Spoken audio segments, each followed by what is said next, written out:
Hello there. My name is Aisha. I'm Indian American and I'm 30 years old. Anyone born from immigrant parents will tell you that they've had their fair earfuls of how hard it was to move to America to seek a better life.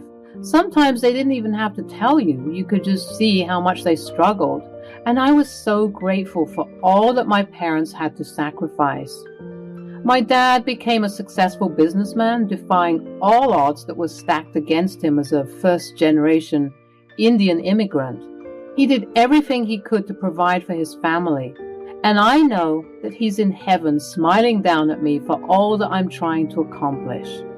I decided that I'd continue to live in the house that he bought with his blood, sweat, and tears, hopefully improving upon it more and more and passing it down to the generations after me. I just know that your father is smiling at you with joy. He'd be so proud of you, especially with the way you take care of me. Mom, you don't have to say all that. I'm just doing my job to take care of you. Now, we both know that I can't afford to live on my own. You just want me here. To keep an eye on you, of course. Who knows what type of trouble you'd get up to if you didn't have me around to watch you. Living in a joint family has always been a deeply ingrained part of our Indian culture. The idea of multiple generations residing together under one roof, sharing their lives and responsibilities, is considered not only normal, but also a way to maintain strong family bonds. However, when I married Harold, an American man, I knew that our cultural differences might present some challenges, particularly when it came to the concept of living with parents. Harold was raised in a culture where young adults typically leave their parents' home at the age of 18, seeking independence and starting their own lives. So it wasn't surprising that he found it somewhat uncomfortable to live with my mother, Priya, in the same house. Initially, Harold seemed to handle the situation quite well, embracing the new experience and accepting the dynamics of our joint family. I appreciated his efforts to adapt to our traditions and respect our way of life. However, as the years passed and our marriage matured, Harold's patience began to wear thin. He started expressing his dissatisfaction with the living arrangement, feeling that it hindered our freedom and limited our privacy as a couple. While I understood his perspective, I struggled with the conflict between my cultural upbringing and the desires of my husband. Adding to our challenges was the fact that we were unable to conceive children due to my infertility. This became a significant point of contention between us, causing deep emotional wounds and almost leading us to the brink of divorce. But that's a story for another day. Fortunately, we found our way back to each other, rediscovering the love and commitment that had brought us together in the first place. We decided to embrace our unique path and focus on building a fulfilling life together, despite the absence of children. With our newfound freedom from parenting responsibilities, Harold gravitated towards a more carefree lifestyle. He indulged in his hobbies, buying video games, and spending late nights at clubs, and enjoying the liberties that most parents wouldn't have the luxury of experiencing. While I supported his pursuit of personal happiness, I couldn't help but feel a sense of longing for the life we had once envisioned together.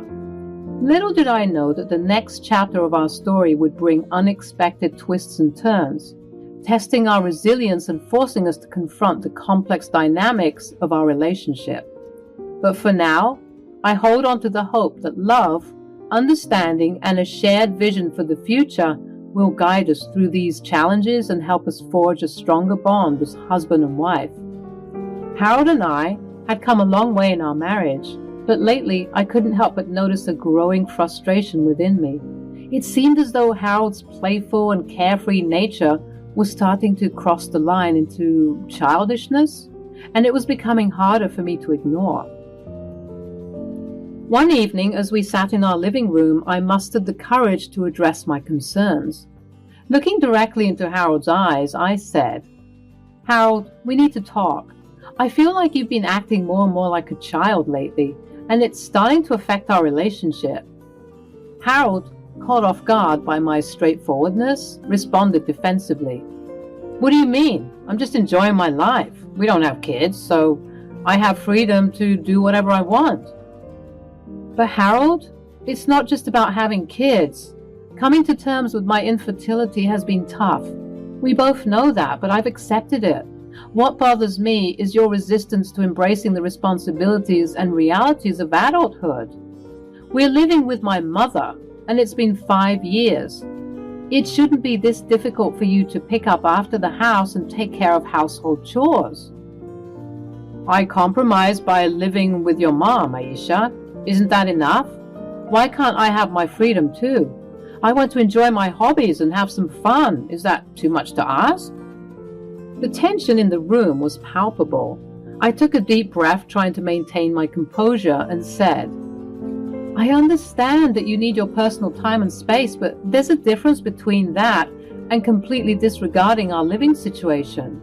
I thought we could find a balance, but it feels like you're retreating into a world of perpetual adolescence. You don't care about your responsibilities, and you also seem to have an issue with my mom. You're being unreasonable, Aisha.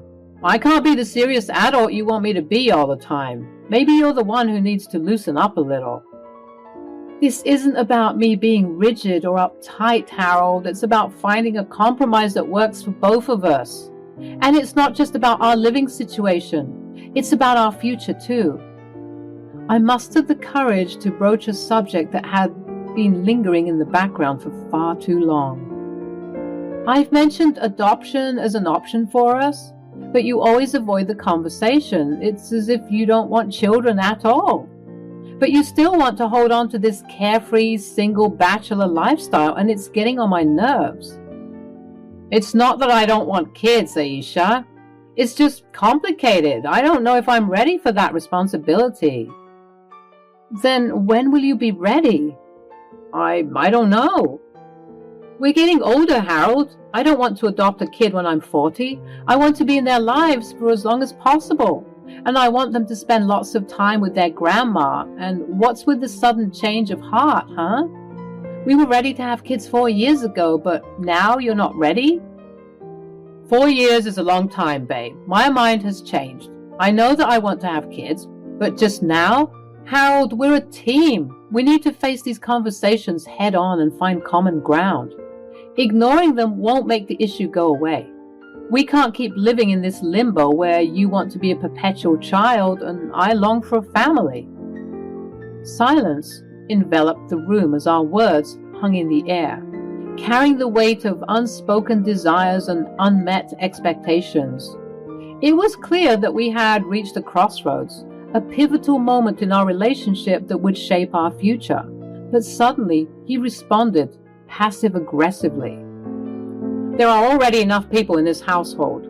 What with your mother living with us and all, I think we're fine. I'm getting fed up with your attitude, Harold. Why can't you accept that my mom lives with us and she's going to live with us until the day she dies?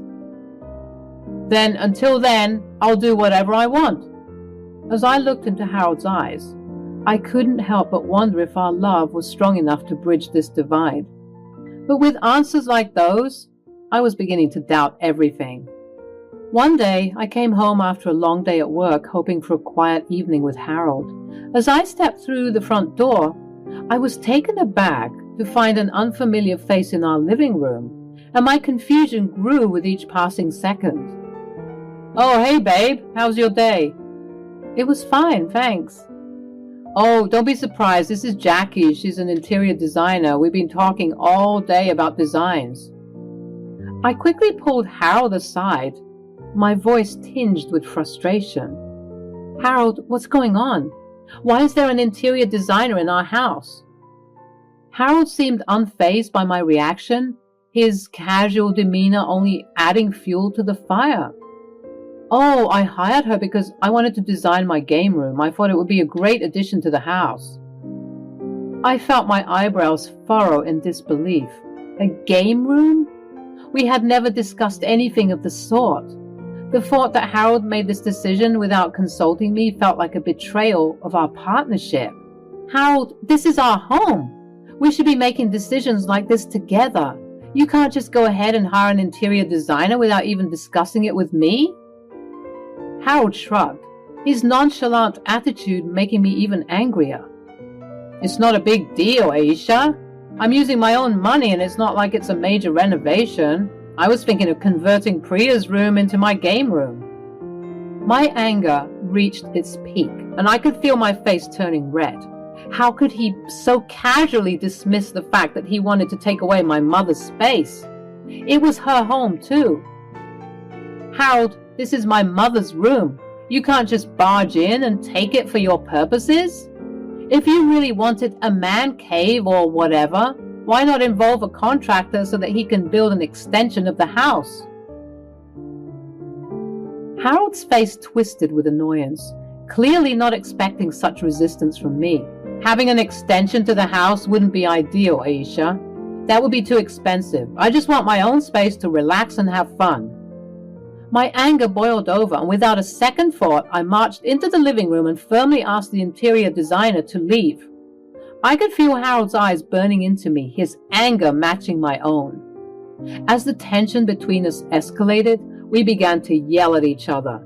At some point, my mom emerged from her room with concern etched on her face.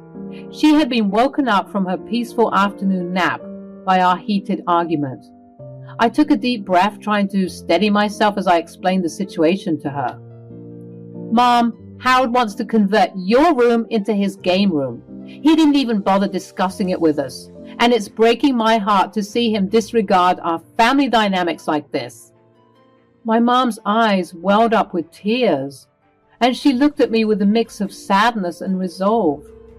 Aisha, maybe it's time for me to move out. I don't want to be a burden to you both. My heart sank at her words. I couldn't bear the thought of my mother feeling like she had to leave her own home. I held her hand tightly and spoke with determination.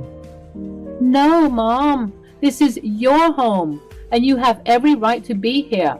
Harold needs to understand and respect our family's values and traditions. We will find a way to resolve this together. Harold's anger flared up, his frustration evident in his tone. Maybe it's time for Priya to be in a retirement home. Then we can have our space and freedom and avoid such unnecessary arguments. I mean, you've seen for yourself that your mother agrees with me. His words cut through me like a knife, fueling my anger even more. How dare you suggest that, Harold? Priya is family, and she deserves our love and care. We made a commitment to each other, and part of that commitment is embracing our cultural values and supporting our loved ones. Look, babe, I get it. You have cultural values to uphold and whatnot. But this is my home, too. Correction, this is my dad's house. And if he were here, he would tell you what I'm telling you. In fact, if he were here, he'd probably smack you for all the nonsense you've been spewing. The air in the room was heavy with tension and hurtful words. Our once happy home was now filled with resentment and division. It was clear that we had reached a breaking point, and I wasn't sure if I could even repair the cracks that were forming in our relationship. We left the argument at that, without resolving anything, because we were just at such an impasse. My poor mother had to feel those awful feelings because of what my husband was planning to do. He broke her heart. And I knew at that moment that I'd never forgive him. The days that followed our explosive argument were filled with icy silence. Harold and I barely exchanged a word, each of us consumed by our resentment and hurt. Our once strong bond seemed to crumble before my eyes, and I couldn't help but feel lost and alone. Meanwhile, my mother, sensing the growing tension, began making plans to move out. She believed that her presence was causing more harm than good. But I couldn't bear the thought of her leaving. She had always been my pillar of strength, my guiding light, and I couldn't imagine my life without her. And she was only leaving because Harold made her feel uncomfortable, which was unacceptable. One sleepless night, consumed by the weight of my emotions, I found myself seeking solace in my mom's room. I quietly entered and collapsed into her arms, tears streaming down my face. The floodgates had opened, and I poured out all my fears and frustrations, seeking guidance from the one person who had always been there for me. Mom, I don't know what to do.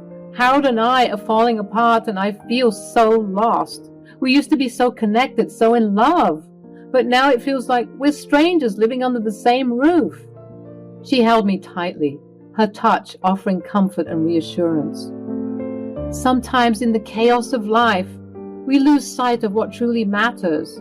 But remember, love is a choice. It's not always easy and it requires effort and understanding from both parties. You and Harold have built a life together, and it can be hard witnessing it crumble around you. But at the end of the day, you must always stay true to your heart. What is your heart telling you, baby?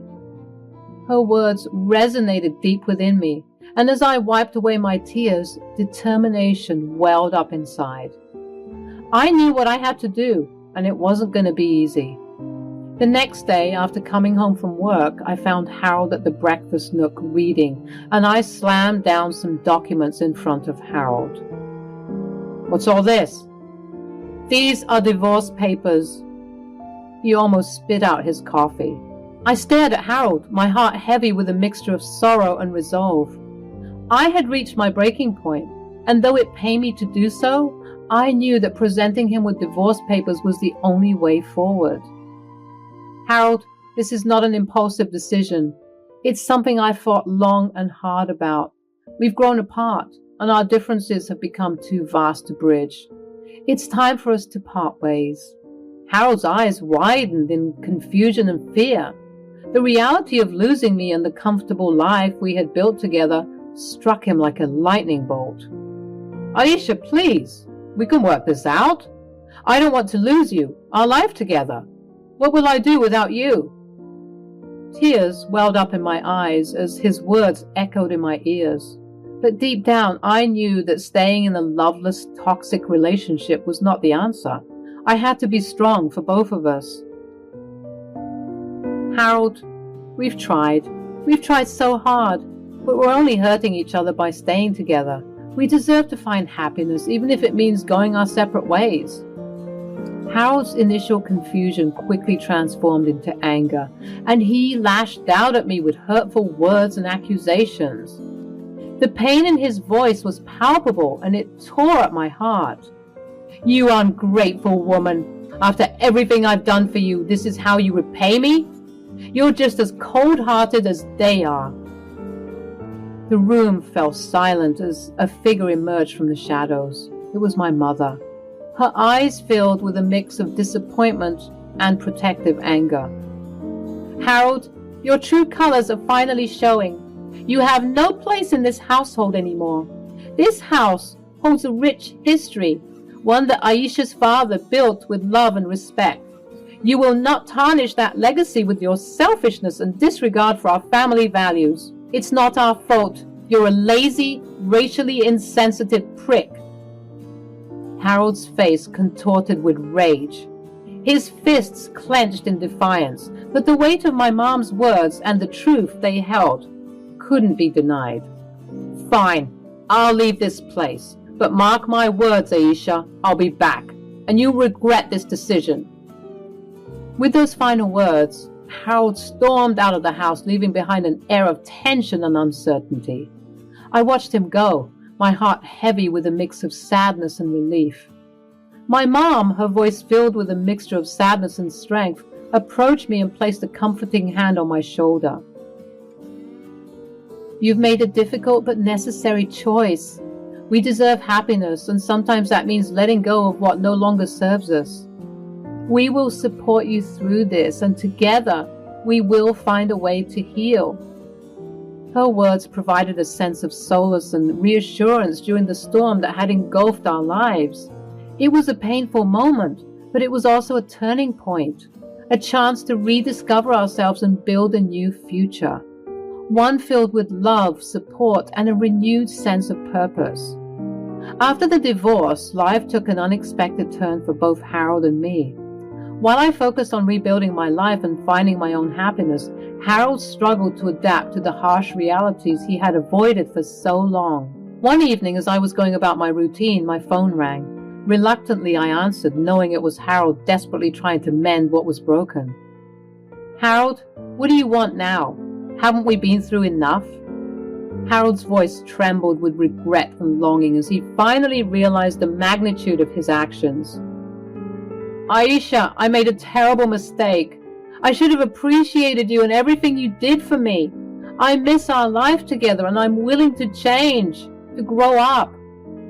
I sighed, feeling a mix of compassion and weariness.